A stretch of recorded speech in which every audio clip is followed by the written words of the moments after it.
Hello, welcome to my channel. My name is Catherine and I am a Celtic Reconstructionist Druid.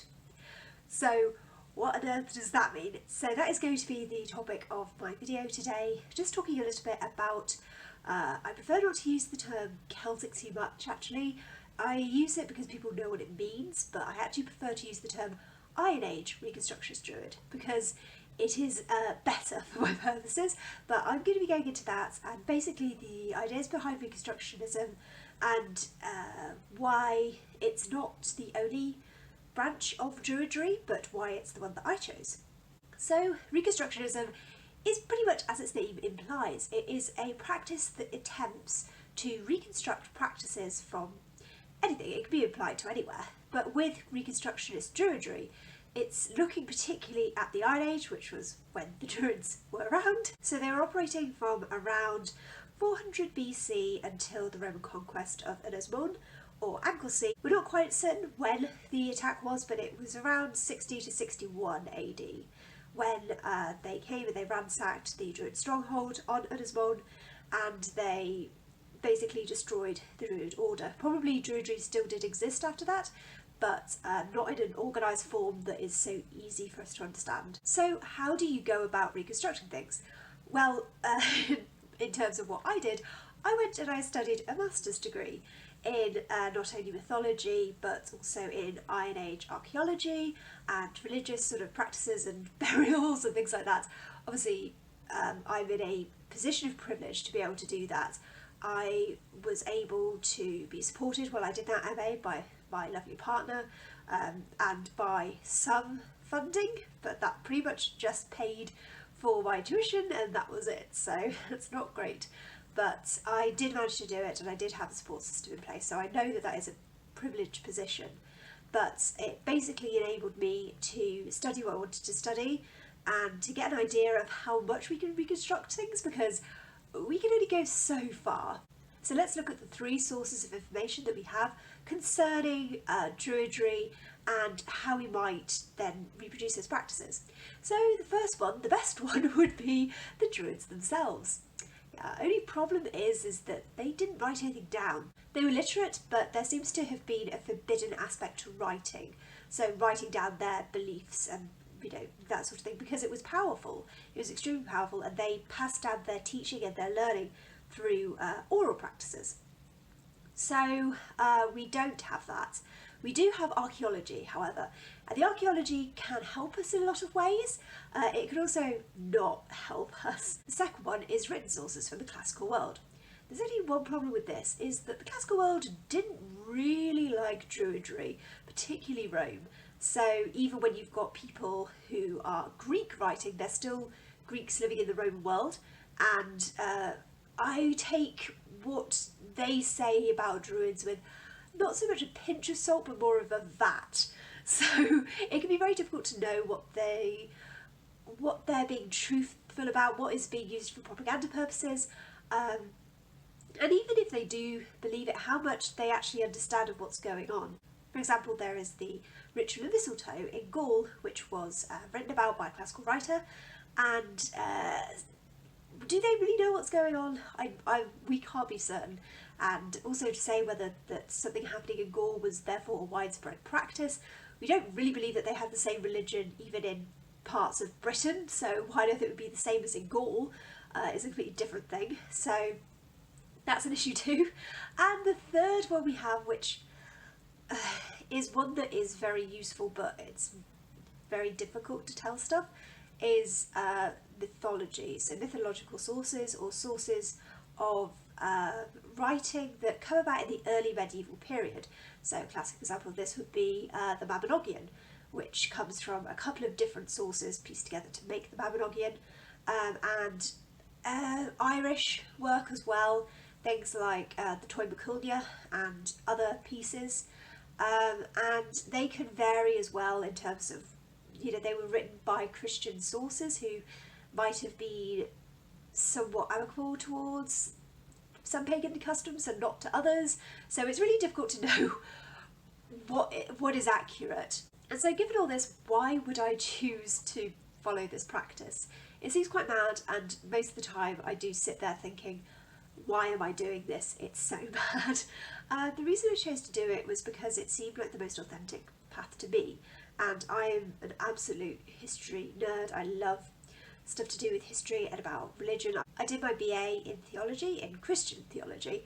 I really like dissecting stuff, and I really like getting to grips with religious workings and so on, so I am a very scholarly person anyway, and this fed into that.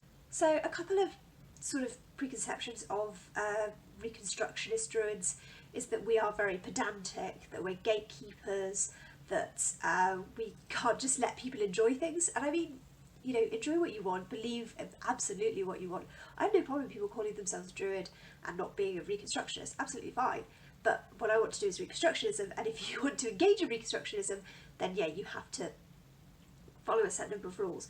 I mean, for us, or for my experience, I can only speak to my experience, it's like I can't just believe stuff. I've got to have a basis for it, and I've got to know the basis, and I've got to analyse the sources, and I'm just like that. It's to do with I view it as a form of ancestor veneration, to really go into the history and really try to understand things. And I don't think that anyone not doing that is lazy or anything like that. I realise that my position is hugely privileged to be able to do that, but it's exactly what I want to do, and I want to share what I know. So just to give you a brief overview of the three sources. Obviously I named them, but I want to give you some examples. So the archaeology. The best thing we know from the archaeology is that water is incredibly important. We see it time and time again. We see ritual deposits in lakes, we find them in rivers, we find them near bodies of water, or on occasion where you are in a landscape that doesn't have a big body of water, you can find them on tops of hills, like ritual deposits, things like that. So a key aspect to something being a ritual deposit, as opposed to a sort of burial deposit maybe, or some other thing, sometimes we just find stuff and we don't really know why it's there, is that it's broken. So you'll find these amazing torques. Torques are these beautiful gold necklaces, choker sort of things. You'll see that when people talk about the Celts, which is a term from the 17th century or the 1700s, and it's just a fantasy, okay? Celt doesn't mean anything. We talk about it now in the Celtic nations, but that's a modern concept. It doesn't really apply to the Iron Age. Okay, let's just move on from that. That's why I don't use the term Celtic, generally. You'll see talks being talked about as being these very ubiquitous things, so everyone wore them, everyone had them. No, we find them particularly in places like Kent, so East England, and they seem to have come also in the continental Europe, have them a lot. But yeah, other places in Britain we just don't find them, or they're rarer, which suggests that they were brought in or they were passed through in trade, things like that. But anyway, back to my point, you find ritual deposits of things like torques, and they're specifically broken. You also find places like Llyncerrig, which is on Ynys Môn, and that was a very poor ritual lake, and I mean, we know that the Druids had their stronghold there, so it makes sense that they would find stuff like that. Stuff to do with stone circles? No, that is much, much earlier. That's Neolithic. I don't know anything about the Neolithic, so I don't want to go into it, but yeah, stuff like Stonehenge was not used by the Iron Age Druids. Absolutely fine if you want to go to Stonehenge. It was built as a ritual site for things like the winter solstice, so if you want to go to them at that site at those times and you find it an important site for you, then that's great. It's just not Iron Age Reconstructionism. But why would you do that anyway? Unless you're mad, like me. So I gave one example of the second type of source we have, so Roman classical sources, so Greek sources. Yeah, as I say, I find it very hard to trust them. It's very difficult to know how truthful they are in a number of contexts. So we have the thing like the mistletoe gathering, which there was, sometimes it's talked about as mistletoe as this all heal, which my supervisor, my thesis supervisor, did a lot of work on, saying that actually this concept it doesn't mean anything, it was a translation error. So you'll rely on stuff like that as well if you don't read Roman and Greek, which I used to be able to read Koine Greek, which is Common Greek, because I've studied the Bible in Greek. I could do a video at some point about how I converted from Christianity to Iron Age Reconstructionist Druidry, which might seem a bit of a mad jump, but there was some logic behind it. And also not logic, because faith isn't logical. That's not how it works. But just as a quick side note, I'm very lucky that I can tell my family about being an Iron Age Reconstructionist Druid, and they're like, yeah, sounds a bit insane, but great for you. So they're really great about it. They haven't shunned me or anything like that. I'm very, very lucky.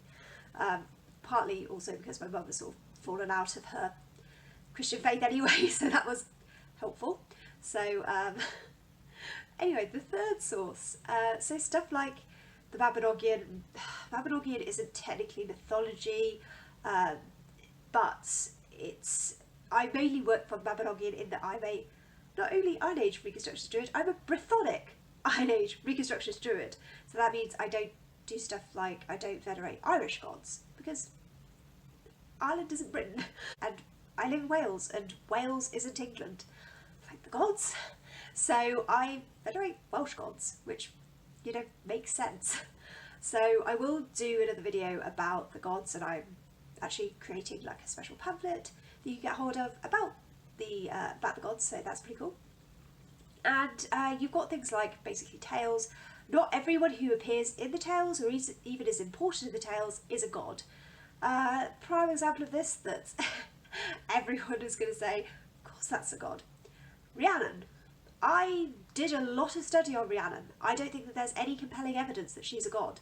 I think that there's reasonable evidence to talk about her as a sort of sorceress or possibly a druid, but she's clearly something else, something to do possibly with the other world, but I'm even sceptical of that, to be honest. She bears some similarities with another goddess, Dawn, who has a similar thing happen to her in that her baby is taken away after it's born, and she's accused of killing it. So there are similarities, and from that I think it's sort of risen. But I venerate Dawn because there's better sources for her that's just better. And Rhiannon, I'm not convinced. And her husband, certainly is not a god, and all the other things surrounding her, yeah, I'm not convinced that they're gods. But a classic example would be, a definite one, is Llaw Gyfes. I know it might seem a bit difficult to pronounce some of these, but Welsh is a different language, and once you get your head around it, it's really not that difficult. There's actually some really interesting videos you can find about how to make the sound so like Llaw, because it's not cl and it's not l, it's ll. So Llaw is basically the Welsh take on Lugos, or Lug in Irish mythological sources. He is a god of oaths, of spears, of he's got a good harvest, crafts, seems like, lots of stuff. He does lots of stuff. And I think personally from the sources, he is somewhat of a bit of a trickster sort of god. He's very interesting. So you've got characters like that, who are characters in the stories. The fourth branch of the Mabinogion is almost exclusively about Llaw, and about his birth, his family, and so on.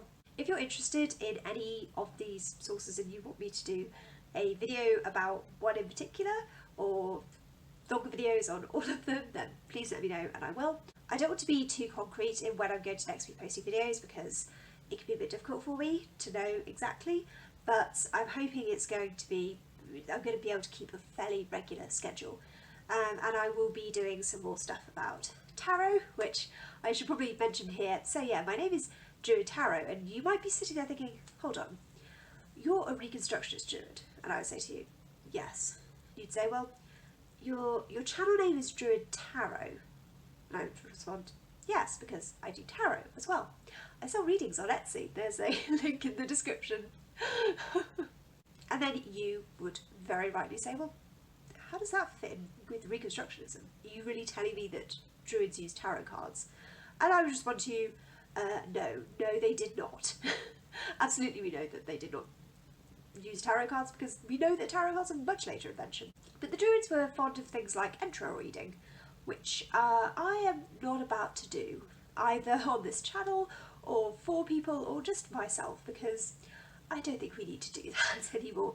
So I basically use techniques that I use sort of ritual aspects of reconstructed Iron Age beliefs, and use the tarot cards and purely as a tool, and I don't use them for any religious purposes. They are not used in rituals, they're not used for anything like that. It's purely used for, well, for their purpose of reading the tarot, but it's not meant to be a religious function. Thank you so much for the people who said that they found my first video really interesting. I just sort of put it up on a whim, and I'm really amazed that people liked it. I will do more stuff about ritual and about things like the Druid tree calendar, stuff like that.